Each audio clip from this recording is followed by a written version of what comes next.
요즘 집값 트렌드에 대해서 앞으로의 집값은 어떻게 될 거라고 예상해요? 뉴질랜드에서 흔히 팔리는 집 종류 같은 거, 히든 코스트 같은 게 혹시 있는지, 이런 거 살 때는 이거를 주의해야 한다. 집을 보실 때 네. 한 가지 또 염두에서 보시면은 좀 저는 바프렌 톰슨 버켄헤드 지점에서 네. 일하고 있는 써니라입니다. 부동산 일은 얼마나 하셨어요? 라이센스 받고 하기 시작한 건 한 2년 정도 된 것 같아요. 부동산 일을 하려면 어떤 자격증이 필요하고 뭐 어떤 학교를 다녀야 되고 이런 거에 대해서 간단하게 얘기를 해주실 수 있으세요? 뉴질랜드에서 부동산을 하려면은 리얼 에스테이트 에이전트 세일스퍼슨 라이센스가 있어야 돼요. 그거는 네. REA라는 그 리얼 에스테이트 어서리티라는 데서 주는 라이센스를 갖고 할 수가 있어요. 네네. 근데 라이센스를 받기까지는 몇몇 폴리텍이나 아니면은 그에 준하는 사설기관에서도 공부를 해서 받을 수는 있어요. 네. 공부를 하고 파스해서 합격을 하면 REA에 신청을 해서 그 증서를 받고 신청을 해서 라이센스를 받을 수가 있어요. 요즘 집값 트렌드에 대해서 정보를 공유를 해주세요. 많이들 아시겠지만 2021년 11월을 기점으로 집값이 많이 올랐어요. 그때를 피크로 찍고 집값이 조금씩 내려오기 시작해서 네. 최근 현재까지도 지속이 되고 있는 걸로 알고 있고요. 그때 기준으로 해서 봤을 때 지금 대략 한 17% 정도 떨어진 걸로 보고는 되고 있는 것 같아요. 앞으로의 집값은 어떻게 될 거라고 예상해요? 수가 한 2, 3개월 전까지만 해도 바이어 마켓이라고 해서 이제 물건이 되게 많이 있었어요. 마켓에 나온 물건이 굉장히 많았었어요. 네. 그에 반해서 바이어들은 약간 좀 컨서버티브하게 접근하는 그런 형국이었고요. 근데 최근에 아마 OCR에서 캐시레이트를 내리고 나서 네. 그 뒤로부터 이제 은행 이자도 좀 내리고 하다 보니까 네. 바이어들이 조금 액티브하게 움직이는 것 같아요. 그래서 오랫동안 붙어있던 그런 그 물건들도 네. 인ኳ리가 계속 들어오고 네. 한 1년 동안 팔리지 않고 있던 물건들도 팔려나가고 있고 그러고 있는 것 같아요. 지금 현재로는. 그럼 앞으로는 조금 더 괜찮아질 것 같은 추세로 이제 나아가고 저희가 현장에서 느끼는 바로는 앞으로는 좀 긍정적으로 보고 있고요. 그리고 뭐 이자를 얼마나 언제 또 더 내릴지는 모르지만 불과 한두 달, 2, 3개월 전보다는 확실히 지금은 맞아요. 조금 더 활기를 띄우고 있다라고 보고 있어요. 네. 예전에 완전 활기 띄면서 막 할 때 그때하고는 비교가 안 되겠지만 네, 그래도 맞아요. 얼마 전에 비해서는 지금은 훨씬 더 좀 더 긍정적인 마켓이라고 보고 있어요. 다행이네요.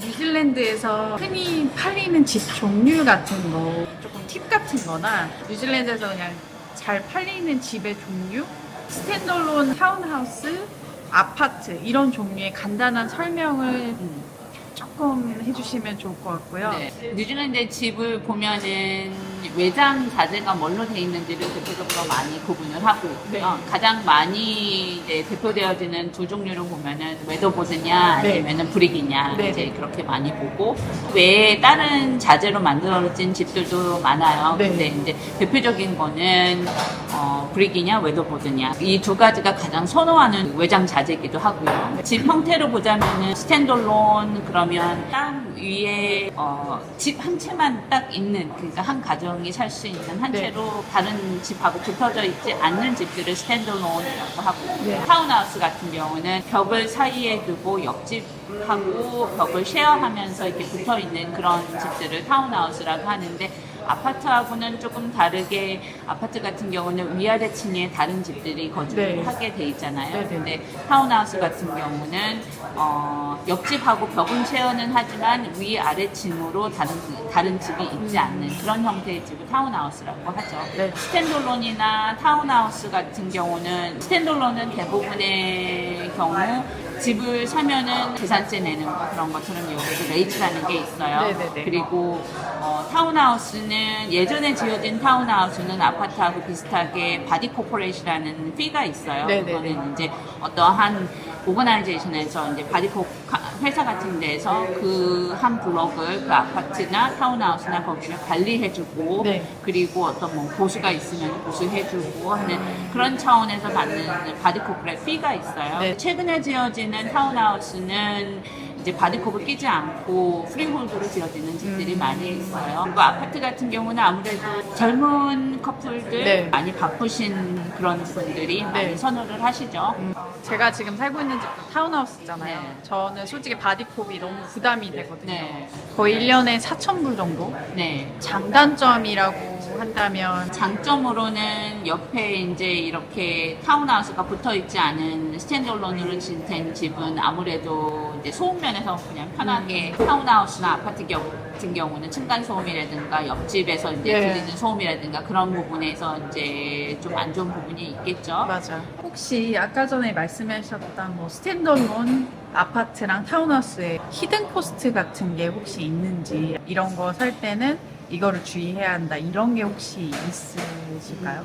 뉴질랜드는 모든 트랜잭션에 있어서 되게 네. 클리어하게, 트랜스페런하게 진행이 되기 때문에 네. 그리고 여기는 한국하고는 다르게 이제 그 집을 팔고 사는 데 있어서 변호사님이 꼭 인볼브가 돼가지고 맞아요. 진행이 되기 때문에 네. 특별히 뭐 의심하거나 이제 그런 거는 별로 없어요. 네, 네. 근데 이제 집을 사는데 구매하는 데 있어서는 한 가지 꼭 권해드리고 싶은 거는 웬만하면 네. 빌딩 인스펙션은 꼭 하시고 집을 구매를 하시나 새로 지은 집이라고 해도 완전 컨피던하지 않은 경우는 네.